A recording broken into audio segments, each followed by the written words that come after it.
Pregunta número uno. ¿Cuáles considera que fueron los principales problemas económicos, políticos y o sociales que se vivieron en el gobierno de Alberto Fujimori en Perú? Sí, ¿no? En realidad hubo varios problemas y uno de ellos fue en el tema de superinflación, ¿no? En realidad que vivimos en ese tiempo en la economía peruana, un momento triste se podría decir en la política, porque en realidad pues todos los sectores, los más humildes sobre todo, ¿no? Fueron golpeados con el mal uso de nuestro PBI, de nuestro déficit fiscal que hubo en ese tiempo manejado por los gobiernos de turno. Entonces la poca capacidad para poder sobrellevar en ese tiempo nuestra economía, pues hicieron trizas de nuestro tesoro público, ¿no? Que en ese tiempo, entonces todos pagamos, como se dice, las consecuencias. Otro de ellos fue el, otro de ellos fue el tema social, ¿no? El tema social, en realidad. En ese tiempo hubo grupos radicales, ¿no? De izquierda, eh, por ahí disfrazados, ¿no? Como se podría decir, así como Sendero Luminoso y el MRTA y otros que aparentemente usaban, pues, como decir, una política independiente de izquierda, ¿no? A quizás mal informando a los sectores de los más necesitados de bajos recursos para poder ganar terreno, pero con el fin de poder llegar al gobierno. Pero en su afanía en ese tiempo hubo pues muchos daños, muertes, matanzas, daños públicos, daños al Estado, a propiedades privadas, ¿no? Entonces fueron otro. Y otro de ellos fueron, pues, ¿cómo se llama? Había un grupo dentro del gobierno, un grupo denominado el Grupo Colina. ¿Qué es lo que hacían este grupo? Este grupo, pues, su, su política interna lo manejaban desde el gobierno. Entonces lo que hacían ellos era juzgar con los jueces sin rostro. Ahí no había, como decir, una conducción como se podría decir, de derechos humanos o de, ¿cómo se llama?, de buen uso de nuestro sistema, de ministerio, ¿no? Podría decir, de Ministerio del Interior. Entonces, en realidad, pues ellos, con el mal uso, hicieron de que un tipo de abuso a las personas, ¿no? En este caso, estudiantes de la Cantuta.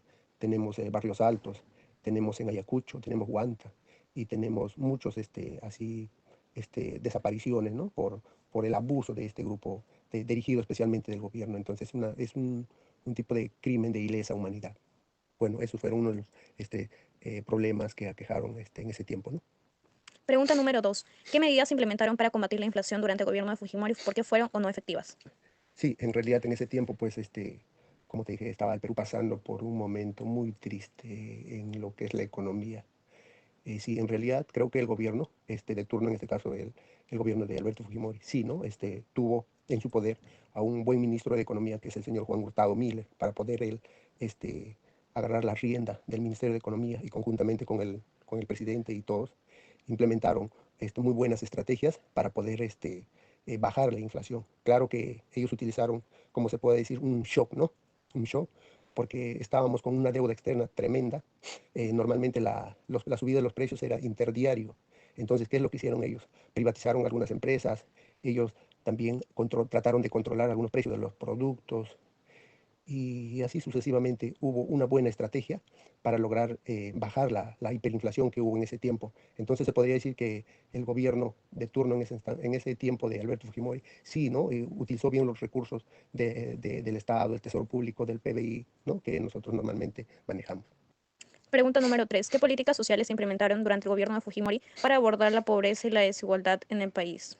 Sí, en realidad, como en ese tiempo se estaba pasando por, como decir, un tema delicado, ¿no? En realidad, cuando ocurren ese tipo de problemas, de, de inflación, se podría decir, cuando las cosas empiezan a subir, pues lo que mayormente pagan, como se dice, los platos rotos, en esta parte son los más necesitados, ¿no? Los sectores más pobres, llámese poblaciones rurales, indígenas, asentamientos humanos y otros.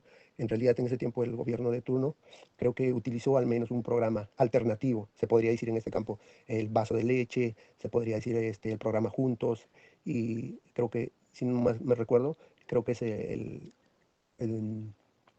las ollas comunes, ¿no? Entonces fueron uno de los pocos buenas estrategias que utilizó para poder aplacar un problema social que aquejaba en ese momento.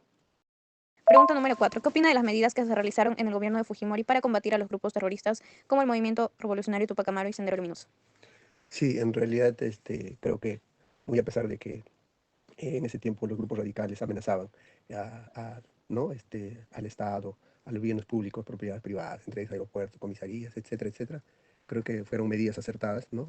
Con una política interna bien elaborada, bien organizada, aunque con quizás por ahí con algunas faltas, pero tuvieron buena estrategia para llevar como decir, a buen puerto, ¿no? Todas las medidas que ellos se como se podría decir, se comprometieron a hacer. Fueron uno de los compromisos del entonces presidente, ¿no? Alberto Fujimori, de derrotar al terrorismo. Creo que se cumplió a cabalidad. Bien, pregunta número 5. Durante el gobierno de Fujimori se realizó una campaña de control demográfico que consistió en la esterilización de miles de mujeres, sobre todo de campesinas e indígenas. ¿Qué opinas sobre esta política? En realidad hay opiniones contrarias, ¿no? En lo personal, yo como se podría decir un estudiante bíblico muy respetuoso de la vida y de la ley. Nadie puede, como se dice, hacer cosas en contra de otra persona, ¿no?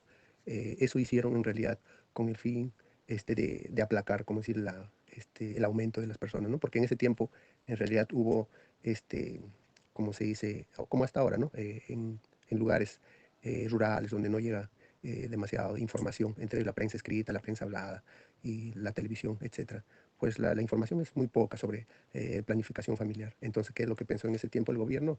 Esterilizar a las mujeres indígenas, campesinas, para que así no haya, se podría decir, demasiada pobreza, con reducir el aumento de las personas, ¿no? Entonces, en mi opinión, aparentemente bien, pero para mí mal, ¿no?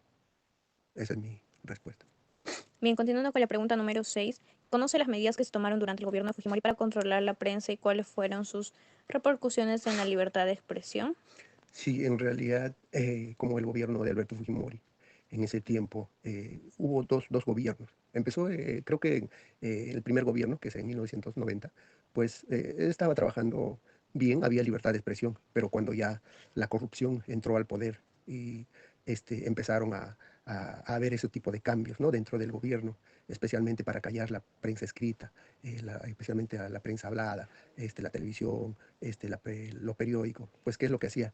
Ellos trataban de dar poca información, ellos trataban de disuadir las informaciones reales y qué es lo que hacían. Como la prensa escrita, la prensa hablada, es el cuarto poder que existe a nivel mundial, es el cuarto poder. Entonces, una de las, de nosotros las personas, una de las informaciones que tiene que saber las personas es a través de la prensa para saber qué es lo que está haciendo el gobierno, ¿no? Qué es, está haciendo bien o está haciendo mal, es informar. Entonces, ¿qué es lo que hacía? Como ellos ya estaban en un proceso de corrupción enquistado, trataban de comprar a ciertos diarios. ¿Para qué? Para que como ese diario ya estaba vendido, trataban de sacar páginas, en realidad, o titulares que no eran en realidad lo que correspondían. Entonces se podría decir, ellos estaban comprando a algunos sectores de la prensa, como se podría decir, la prensa chicha, ¿no? Se podría decir en ese momento. Entonces, sí, pues hubo repercusiones y por ahí muy mal. Bien, continuando y finalizando con la pregunta número 7. ¿Cuáles fueron los eventos que llevaron a la caída del gobierno de Fujimori en el año 2000 y qué consecuencias tuvo para el país? Sí, en realidad uno de los problemas que tuvo en ese entonces el gobierno de Alberto Fujimori fue la demasiada corrupción. Querían enquistarse en el gobierno, querían un poco más y querían ser como un dictador, porque no quería que haya democracia. La democracia es fundamental en un Estado libre, en un Estado de derecho. Cuando hay democracia las cosas caminan mejor. Entonces en ese tiempo se habían comprado la prensa, se habían, como se dice, enquistado en el poder del gobierno, pues en este caso habían cerrado, como se dice, el segundo poder, ¿no? El poder ejecutivo, que es de la presidencia, el poder legislativo. Habían cerrado el Congreso, se habían comprado jueces, se habían comprado magistrados, etcétera, etcétera, etcétera. Entonces, ¿qué es lo que hicieron las personas, en este caso los demócratas? Hicieron un plantón, se podría decir entre ellos. Estuvo un gobierno que después llegó a alcanzar la presidencia, Toledo y otros en ese tiempo jóvenes, que llamaron para la insurgencia, para que todos salgamos a las calles, llamados los cuatro suyos. Entonces, con la presión de la gente, con la presión de las personas, se podría decir, llamados masas, el pueblo salió a la calle y el gobierno ya no le quedó más otra opción porque ya no tenía apoyo en la calle. Y hasta cierta parte de las Fuerzas Armadas también ya no estaban a favor. Entonces lo que hicieron es, pues, como se dice, sacar del tesoro público oro, un montón de dinero para tratar de fugarse, ¿no? Porque en realidad el presidente en ese entonces, Alberto Fujimori, renunció vía Twitter, no renunció como debe ser, ¿no? Es como se escapó, se fugó. Entonces, eso fue un duro golpe para su partido, para el país, ¿no? La corrupción fue total en ese entonces. Entonces, es una de las cosas malas que usó la práctica en ese entonces el poder ejecutivo.